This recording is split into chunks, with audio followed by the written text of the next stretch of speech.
আসসালামু আলাইকুম। আমরা আছি কুমিল্লা জেলা লাকসাম থানা ৭ নং আজগরা ইউনিয়নে আশকান্তা দক্ষিণপাড়া। আমরা এখন জানি যে আমাদের একজন সৌদি প্রবাসী কিছু শাকসবজি সৌদি থেকে এসে করেছে। আমাদের এই শাকসবজিগুলা অনেকগুলাই নষ্ট হয়ে গেছে। ওনার একটা অনুরোধ যে ওনার এই শাকসবজি যেগুলা নষ্ট হয়ে গেছে ভালো কীটনাশক এবং অনেক কিছুই ব্যবহার করছে, কিন্তু অনেক বন্যার পরবর্তীতে এই শাকগুলা সবজিগুলা ওনার লস হয়ে যাইতেছে। আর আমরা দেখতেছি উনি অনেক টাকা এই শাক সবজি খেতে ইনভেস্ট করছে, কিন্তু সেরকম লাভবানজনক হইতেছে না। কৃষকের কাছ থেকে আমরা এখন জানতে চাইবো কত টাকা ওইখান থেকে আয় করছে এবং ব্যয় হয়েছে।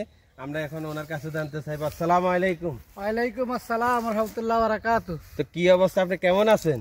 আছি আলহামদুলিল্লাহ, আছি ভালো। আপনি দীর্ঘদিন সৌদি প্রবাসে ছিলেন, ওখান থেকে থাকার পরে দিয়ে ওখান থেকে কিছু ট্রেডিং দিয়ে বাংলাদেশে এসেছেন শাকসবজি করার জন্য। এতে আপনি কি বুঝতেছেন, শাকসবজি করে কি এখন কি ক্ষতির মুখে আছেন না লাভের মুখে আছেন? আমি বর্তমানে সৌদি থেকে আসার পরে আমার প্রায় 15,000 টাকা ইনভেস্ট করছি। আমি 5 টাইপ সব কিছু নিয়ে আমি প্রায় 15,000 20,000 টাকার মতো খরচ করছি, কিন্তু আমার এগুলা সবজিগুলা অনেকগুলা লস হয়েছে। আমার কিছু পানি দিয়েছি বাইরে থেকে লাইন নিয়ে আমি পানি দিয়েছি, কিন্তু আমার এই যে সবজিগুলা সবগুলা গাছগুলা সঠিক ফল দিতেছে না। আমার শুধু ইন্টারেস্ট যতটুকু করতেছি শুধু লস হইতেছে। আচ্ছা, আপনার বর্তমানে 10,000 টাকা তো আমার লস হয়েছে। এখন বর্তমানে আরো 10,000 টাকা আমি সবজিগুলাতে ঢালছি। এখন পর্যন্ত আমার কোনো লাভ ইন্টারেস্ট হইতেছে না। এখন আমি এগুলো সবজিগুলো কি করা যায় আপনি নিয়মিত এখানে সার এবং কীটনাশক ব্যবহার করতেছেন কিনা, বা আমাদের এই কুমিল্লা জেলা লাকসাম থানার যে কৃষি অধিদপ্তর আছে তারা এখানে আসে কিনা, বা নিয়মিত আপনাকে কোনো বুদ্ধি পরামর্শ দেয় কিনা? না না, এটা আমি কোনো মন্ডলী, আপনারা কিছুক্ষণের মধ্যে কৃষকের মুখ থেকে শুনলেন অনেক ক্ষয়ক্ষতি হয়েছে। আমাদের দেশে অনেকে আছে সৌদি প্রবাসী, তারা অনেক মরুভূমিতে মাঝরাতে এসব কাজকাম করে থাকেন, কিন্তু তারা যদি এইভাবে যদি তাদের যদি ক্ষতিগ্রস্ত হয়ে যায় তারা ভবিষ্যতে আর শাক সবজি করার জন্য উদ্যোগ নিবে না।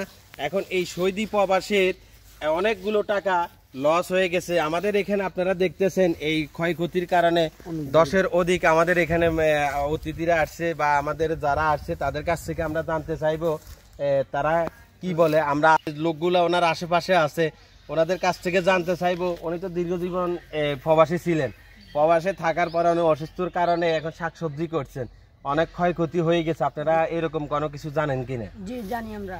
তো এই আপনারা যতটুকু জানেন আমাদের ক্যামেরার সামনে অবশ্যই বলেন।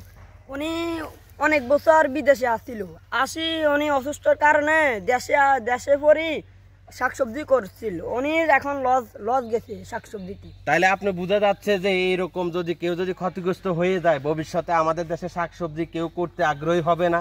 এবং কি আমাদের দেশে শাকসবজি এবং যেগুলো আছে এগুলো আমরা 100 বা 150 টাকার উপরে কিনি খেতে হবে বাজার থেকে। যেমন করলা আছে, ঝিঙ্গা আছে, পটল আছে ইত্যাদি আরো শাকসবজি আছে। তাহলে আমাদের দেশের দর্শক মন্ডলীর উদ্দেশ্যে আমরা একটা কথাই বলবো, আমাদের দেশের যে শাকসবজিগুলো হইতেছে তারা এইভাবে যদি একজন সৌদি প্রবাসী তিনি আসছেন যে শাকসবজি করলেন, ওনার ক্ষয়ক্ষতির কারণে উনি কিন্তু অনেকটাই কৃতজ্ঞতা আমাদের কাছে তুলে ধরলেন। তো আমরা এখন এই মুহূর্তে আছি কুমিল্লা জেলা লাকসাম থানা 7 নং আজগরা ইউনিয়ন আশকান্তা দক্ষিণপাড়ায়। আর আমাদের চ্যানেলটি অবশ্যই আপনারা সাবস্ক্রাইব করে দেবেন। আমাদের চ্যানেলটি হচ্ছে যে আমাদের আশকান্তা। অবশ্যই আপনারা যদি আরও বেশি বেশি ভালো কোনো কৃষি নিয়ে আপনারা চান যে আমরা ভিডিও করি, তাহলে আমাদের পাশে থাকুন। ধন্যবাদ সবাইকে। আসসালামু আলাইকুম।